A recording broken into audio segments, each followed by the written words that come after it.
बांग्लादेश में थर्सडे को रात 9 बजे दीपू चंद्रदास को अधमरा होने तक मारा गया, फिर जिंदा जला दिया गया।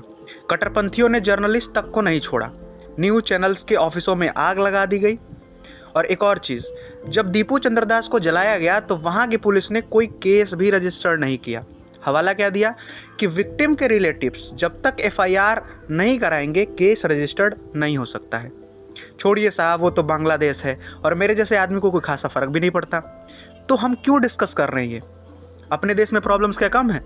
ये चीज़ डिस्कस करने के दो मोटिव्स हैं मेरे। पहला कि यदि आपको भी ऑल आइज ऑन रफा गैंग की चिंता जायज़ लगती है तो आपकी आंखें खोलनी भी ज़रूरी है।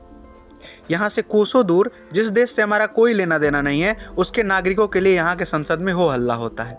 इसके फराइज और वफादारी से अंजाम दूंगा। जय भीम, जय मीम, जय तेलंगाना, जय फलस्तीन, तकबीर, अल्लाहु अकबर। हमारे यहाँ के चिंटू मिंटू आयसा बायो में पैलेस्टीन का झंडा फहराते हैं। वजह क्या बताते हैं? ह्यूमैनिटी। ये कौन सी दोगली ह्यूमैनिटी है जो आज सो रही है? ये कौन सी दोगली ह्यूमैनिटी है जो यूक्रेन के नरसंहार पे चुप हो जाती है? मैं बताता हूँ ना वजह है ह्यूमैनिटी नहीं, किसी हाल में एंटी नेशनल स्टैंस लेने की चुल और कौम। जो कर रहे हैं उनको भी पता है कि सब कौम के नाम पे हो रहा है।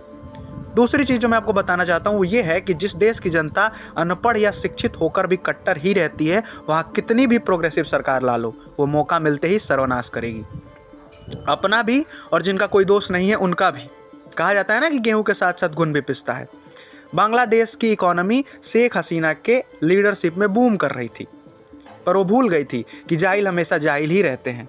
उनके हाथ में कलम भी थमा दोगे तो वो किसी गर्दन में ही चुभाएंगे।